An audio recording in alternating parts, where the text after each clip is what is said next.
Hello everyone, मैं निशांत कुमार आपके dream परीक्षा में स्वागत करता हूं और आप सभी का हमारे साथ जोड़ने के लिए बहुत बहुत धन्यवाद। देखिए, मैं आपको पढ़ाना स्टार्ट करूंगा मैथ। हमारा सब्जेक्ट होगा मैथ, यानी ऑल कॉम्पिटिटिव एग्ज़ाम के लिए मैं आपको टीच करूंगा। आप जानते होंगे कि हमारे मैथ में दो पार्ट हैं। मैथ में कितने पार्ट हैं? हमारे दो पार्ट हैं। एक तो एडवांस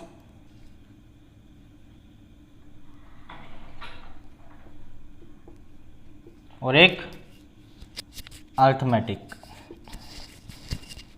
यानी आप सभी बहुत अच्छी तरीके से जानते होंगे कि दो पार्ट हमें सीखने हैं, एक तो एडवांस सीखना और एक अर्थमेटिक सीखना है। देखो, एडवांस में हमारे बहुत सारे चैप्टर हैं। कुछ चैप्टर आप जानते होंगे, जैसे कि पहला मेंसुरेशन,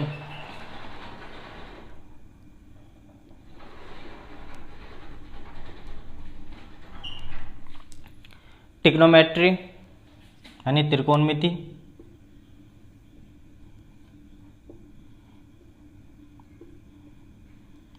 और चैप्टर ले लीजिए आयतन, वॉल्यूम,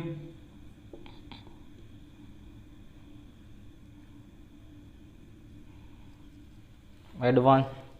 यानी इसी प्रकार से बहुत सारे चैप्टर हैं जो हमारे एडवांस में हमें स्टडी करने हैं। अब आ जाइए, बात करते हैं हम अर्थमेटिक। अगर हम अर्थमेटिक की बात करें तो अर्थमेटिक में हमारे कौन कौन से चैप्टर हैं? पहली बात तो जान लीजिए अर्थमेटिक मैथ। अर्थमेटिक वो मैथ है जो हमारे दैनिक जीवन में उपयोग होता है।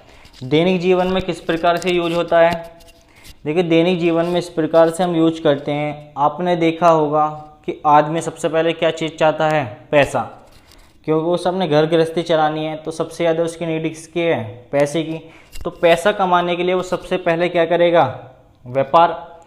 और व्यापार जैसे ही करेगा, व्यापार में या तो दो ही चीज़ पॉसिबल हैं, या तो उसे प्रॉफिट होगा या उसे फिर लॉस होगा, यानी प्रॉफिट एंड लॉस।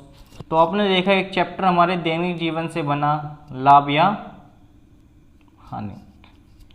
आप में से सब में से बचपन में छोटे थे, रेलगाड़ी में अपने नाना के, अपने मौसी के कहीं ना कहीं घूमने जरूर गए होंगे। तो हमने किस में सफ़र करा? रेलगाड़ी में। तो रेलगाड़ी एक चैप्टर हमारा किससे भी रिलेटेड है? दैनिक जीवन से। जब हम रेलगाड़ी में गए तो हमने देखा मामा के घर हम किसी समय में चले और किसी समय हम मामा के घर पहुंच गए। तो मामा के घर पहुंचने में हमें कुछ समय लगा और मामा के घर के भी हमारे यहाँ से दूरी कुछ रही होगी। तो हमने एक दूरी तय करी एक निश्चित समय में। तो वहाँ से हमें क्या मिला? समय। उसके बाद हमने तय करी दूरी, और दूरी हमने किससे तय करी है? रेलगाड़ी की चाल से, यानी समय, दूरी और चाल। अब हम गए, हमने देखा होगा कोई मिडिल क्लास फैमिली होते हैं या कोई बहुत ज़्यादा गरीब होता है, तो वो पैसे ब्याज पे ले लेता है। जब पैसे ब्याज पे लेने की ज़रूरत पड़ी तो हमने किस पे नाम दे दिया? सीधा सीधा साधारण ब्याज। देखो, कोई कोई व्यक्ति बहुत तेज होता है और वो आदमी का गलत फ़ायदा उठाता है, और उसके लिए उसने एक ब्याज की और ज़रूरत महसूस करी और उस ब्याज का नाम दे दिया चक्रवर्ती ब्याज। देखो, इनके अंदर की स्टडी हम आराम से टॉपिक वाइज या चैप्टर वाइज लेके चलेंगे, सही है। अब आपने एक चीज़ महसूस करी होगी, हम ये सारे चैप्टर पढ़ तो रहे हैं, पर इन सब चैप्टरों में एक चीज़ हमारे लिए बहुत ही ज़रूरी है। वो क्या चीज़ ज़रूरी है? हमारे लिए बहुत चीज़ ज़रूरी है। सबसे चीज़ पहले प्रतिशत, क्योंकि कोई भी चीज़ प्रतिशत के बिना बेकार है। अगर आप व्यापार भी करोगे तो लाभ हानि किस में निकालनी पड़ेगी आपको? प्रतिशत में। आप ब्याज लोगे, किस में लोगे? एक रेट ऑफ इंटरेस्ट पर। या आप लोन लेने जाओगे, आपको किससे लोन किस में लेना पड़ेगा? रेट ऑफ इंटरेस्ट, यानी प्रतिशत। तो सबसे ज़्यादा मेन जो हमारा इसमें चैप्टर जरूरी है वो क्या है? प्रतिशत। आप कभी किसी एग्ज़ाम को देने के लिए गए हो और आपने देखा होगा वहाँ पे चैप्टर आया है, क्वेश्चन आ रहे हैं, और क्वेश्चन में आपको दो एक चीज़ ज़्यादा मिल रही है। वो क्या चीज़ मिल रही है? 16 से 2/3% मिल रहा है, कहीं कहीं कह रहा है 12%। यानी ये क्या है, किसका रूप है? एक प्रतिशत। यानी ज़्यादातर क्वेश्चनों में प्रतिशत का मिलना निश्चित है।